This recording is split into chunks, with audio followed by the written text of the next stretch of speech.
Ndugu wapendwa watazamaji, kwa majina hapa naitwa Jeremia, ndio niseme mimi ni mhudumu katika channel ya GMC Church Tunduma. Hapa nipo na wenzangu, mmoja anaitwa brother yangu hapa anaitwa Nipa. Mama yangu hapa anaitwa Tumai. Sisi ni wahudumu wa GMC Church Tunduma. Tunaofuraha tena sana. Tunaofuraha sana. Hapa kilichotutanisha hapa ni kwenda kuzungumzia ibada leo kiujumla. Ibada leo ilikuwa ni ibada ya ukombozi wa nyota. Kusikia operation. Leo kwa operation kali sana. Ilikuwa ni operation moja kali sana.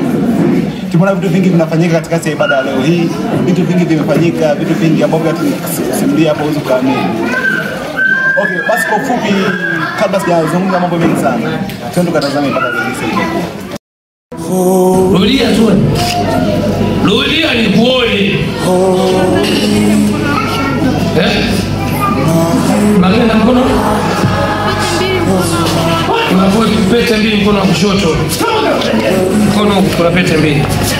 Toa mkono. Hizo zinashika kwamba shike kwa hapo. Ana pete mbili mkono wa kushoto. Kwenye kiuno kuna kamba la joka. Twende. Shika hizo kutoka tempo. Kamba la joka kwenye kiuno. Hii niongea tangu sikamefika mama. Ni mtoto. Nimwambia mtoto wako anaona joka. Alafu ile joka inashuka katikati ya bahari. Katikati ya bahari ndipo sema kama kwa. Ndipo wanapopeleka. Pamoja na kusema na kwa huo, lakini kuna kitengo cha kupeleka damu. Joka anafanya nini? Okay, ndugu mpendwa mtazamaji, na hisi mmeshaona jinsi ibada ilivyokuwa. Nisio mwongeaji sana. Labda niende kwa bazangu hapa. Ibada ya leo tumeona mambo mengi sana. Kuna mama hapa alikuwa anasema sijui mara amevaa mkufu ambao sijui anasema mkufu umetokaje, mara mguu wa bandia sijui chuma miguuni. Mambo mengi, watu kila mtu anavuka mambo ya ajabu. Watu wanakumbuka mtumishi wakati anaongea kusema anafungua watu kila ile password ambayo amefungua kuzimu kwenye ulimwengu, maana kwa sababu kuna password sasa. Unajua kuna watu wale mna password hapa, ndio? Unajua kila mtu simu yake na password au vipi? Sasa ile password sasa jamani, unajua kuna password sasa hivi ni kwani ni shoga. Sasa hii password inaanza kumsema password gani? Lakini pastor alianza kuhubiri sasa kuombea pale kusema nakupa password. Unaona kila mtu kwanza watu wengi wamepoka mambo ya ajabu. Yaani ile ilikuwa mambo ya ajabu sasa. Sasa ile mnayozungumza sasa bazangu hapa wanasema password. Na kufungua kila password iliyofungiwa kusimu kwa siri naenda kuifungua. Labda kwa wani pale wewe uelewaje, labda unaelezaje kwa watazamaji, labda tusifaidike sisi na kila mtu ajue hii password na namna gani na ipoje labda. Kwanza watu wengi hatujui, ila kuna baadhi ya vitu ambavyo vimewekwa. Kwa mfano kuna mniuliza swali moja hivi, akaambia kuna kitu akakiandika ile, akatumia mfano wa simu kwamba alama ya leli inamaanisha nini? Yes, leli. Sasa leli hata ukipiga nyota 100 au ukipiga nyota 150 ukitaka kuingia kwenye mlima kwenye toa M-Pesa, si ndio? Ukiweka nyota pale panakuja zile, si ndio? Ukiweka zile usipoweka lei haiwezi kufanya haifunguki. Na kama umepiga kwa njia ya kawaida. Ukishaweka lei inaanza kusema sasa hapo kwa baadhi wakaja kaniuliza mimi unaelewa nini? Ngasema baba hata siwezi kukuja. Sielewi. Kumbe nilikuwa vitu vingine nafanya lakini sijui kama hiki kinachokifanya hiki. Ni ufunguo pia ni roho. Sasa hapo kwenye funguo hiyo najielewa kama ni sasa kumbe leo ni ibada ilikuwa ni kufungua vitu ambavyo yani ni kufungua ambao umefichwa kwa siri. Kuna ufungua ambao umefichwa kwa siri ambao kwa macho ya kawaida haonekani, ila adui ameficha kwa siri. Kwa maisha haendi na tafuta nafanya hivi viendi, lakini kumbe yupo adui amefunga kwa siri. Unaona? Sasa nimeangalia nimetazama vile alipotangaza kwamba sasa leo hii baada ya leo msiombee kitu kingine chochote. Mtakachoombea tu ni kufungua tu nini? Funguo. Namba ya siri ya password gani imewekwa? Password iliyowekwa. Kumbe kuna namba ya siri inawekwa. Maisha hayaendi. Nafanya jitihada, nafanya kazi, najituma, lakini sifanikiwi. Kumbe kuna namba ya siri ambayo wametumia, wameweka. Sasa nimeangalia kwenye kitu kingine. Kuna mama mmoja akawa anasema huyu tumewekwa viatu vya chuma. Sasa kumbe kuna viatu vya chuma vimewekwa kwenye miguu.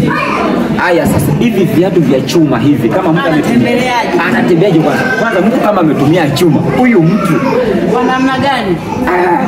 Tunaona jinsi kwenye mambo wa pili walivyo na maarifa hadi wanaweka vitu vya chuma. Pasipokuwa na mtumishi mwenye maarifa, mtumishi tu ameweka chuma akavalishwa heleni. Sasa hizi zina kazi gani? Mara mkufu wao kuna pete imevalishwa kwenye mkono wa kushoto. Sasa hapo ndo panapo tatizo. Nadhani kuna kazi. Hivi vitu tuseme tunamshukuru sana Mungu wa James kaja kwa umishi wake, maana tunaona vitu vinavyofanyika kweli vitu vikubwa sana. Kuna watu wengi wanaishi wako huko nje huko, maana ya nani ya chuma hizi, namna ya loko hizi namba kama ambavyo nilikuwa sijui na nilikuwa hawajui wengine, lakini kumbe hata mikufu hii naweza nikavaa na nini mkufu mwingine. Nimevaa ni mkufu, nimenunua ule mkufu ambao nimevaa.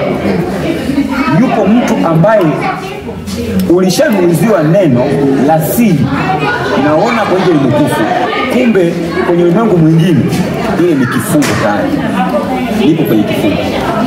Sasa najiuliza hizo helena alizokuwa anazitaja hata kama alikuwa amevaa ndio aina ipi? Kuna vitu vingine ndia kama hapa alivyosema heleni zibasa. Anasema nini? Heleni. Ila masikio mimi nimemwangalia hana heleni. Unaiona naye? Hana heleni kwenye masikio, lakini anasema nini? Heleni visho. Kwenye mambo ya kawaida tunavyoonana hivi, kwenye mwengo mwingine wa juzi. Watu wamevishwa heleni. Sasa hizo heleni hasa kujiuliza vina kazi gani? Anakuambia nimepewa marikia, nimevishwa kofia. Je, wewe mwenzangu umevishwa kofia? Okay. Nimekuelewa brother, umeelezea kindani zaidi. Sasa kumbe ndugu yangu hapo ulipo kama unavyojua. Unataka sana maisha, ukaenda huko ukakata mikao, ukaja ukauza kuta mambo yaende. Ukafanya kazi kutwa nzima kuta mambo yaende. Kumbe shetani au adui ameweka password kwenye maisha yako. Password ile aliyokuwekea unaifunguaje? Unaifunguaje? Jifikirie mwenye unaifunguaje? Nakwambia ndugu yangu akimba kiburi yako. Karibu James utaacha tunyuma. Utafunguliwa. Hiyo password yako ambayo amekuwekea itafunguliwa hapa. Amen. Kama ngine aliyofunguliwa, basi nawe mimi nitafunguliwa. Amen. Utafunguliwa tena kufunguliwa. Amen. Okay. Basi kama sasa nipeleze kindani zaidi. Ndio nije kwa mamangu. Watu wafanyaje labda unawashauri watu kusema basi waambie yani wafanyaje ila hayo mambo yasiwapate. Njia kubwa ya kujizuia na mambo kama labda tuelekeze. Mimi nimefikiria muda mrefu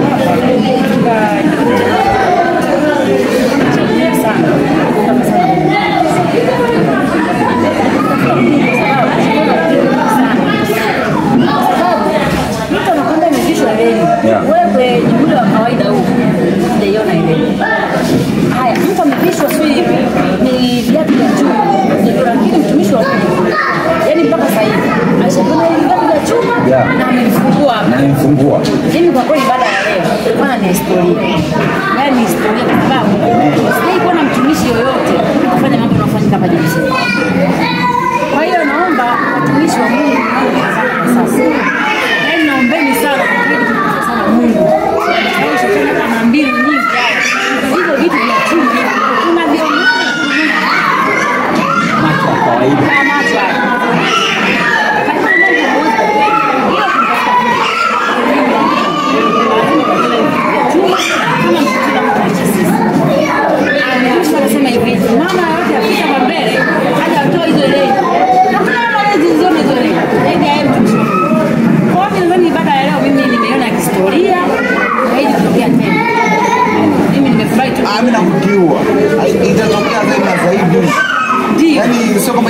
tena.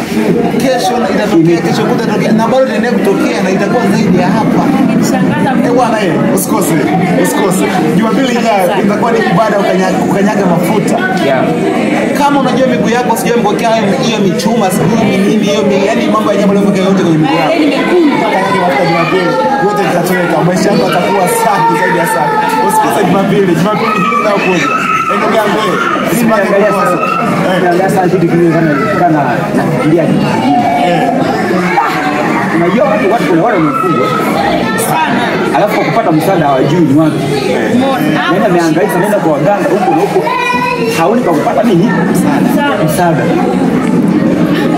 Yaani mimi kwanza msikilizaji anasikiliza kwa nani tuangalia kwenye channel ya TV. Hiyo baada ya kanyaga mafuta. Usipange kukosa. Kwa sababu mafuta unajua kazi ya mafuta na jinsi inavyotenda nini? Kazi inaonekana sana. Usije ukafuata maneno mafuta ya kuzimu, mafuta nini wewe njoo tu chakokea nzima. Hivi mafuta ya kuzimu sijui yakoje. Labda wao kaja kuzimu kufunga nani je? Anasema mafuta ya kuzimu. Mwambie kwa mimi mafuta ya kuzimu yanapatikanaje? Na kisha kwambia yanapatikanaje, mwambie akuletee uyaone ya kuzimu hapo. Yaone. Haya mafuta yatoke kuzimu. Yes. Tunanunua Zambia. Hii inaitwa fresh anointing. Sawa? Hii ni fresh anointing ya mambo. Tunanunua mafuta yenyewe pure. Ukitaka uje hapa hata mboga zinaenda kupikia. Jumla mafuta ni ile hapa. Sawa? Mafuta sijui kuzimu, sijui amepata huko kuzimu anakufahamu, anaenda lini kuzimu. Basi kama ameenda kuzimu, anajua mpaka mafuta ya kuzimu. Basi hiyo ndio wa kuzimu mwenyewe. Anayekwambia mafuta ya kuzimu, huyo ndio wa kuzimu mwenyewe. Mimi kuzimu nakuja kuzimu. Kuzimu kuponya labda. Huyo anayekwambia kuzimu, huyo ndio wa kuzimu. Bali kusikiza maneno ya watu. Karibu Jumapili utafunguliwa. Karibu Jumapili maisha yako yataenda sawa. Bwana, ndio unajua mimi sana. Subiri kidogo. Unajua mimi naweza nimeshika maji hapa. Mtu kwambia ameona maji hapa. Akasema ya kuzimu nayo maji hata. Hii ni maji hapa.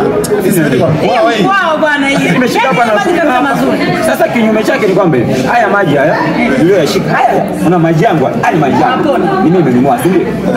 Sasa mtu akija hapa, mtumisha kiashika hivi. Kwa hiyo mgonjwa anapokea uzima. Umeona? Sasa mimi najiuliza, mimi nimetoka nimenunua mimi mwenyewe. Alafu niashika. Nimepokea nini? Uponyaji. Neno yanatoka huko. Acha maneno mengi, sisikize maneno ya huko nje.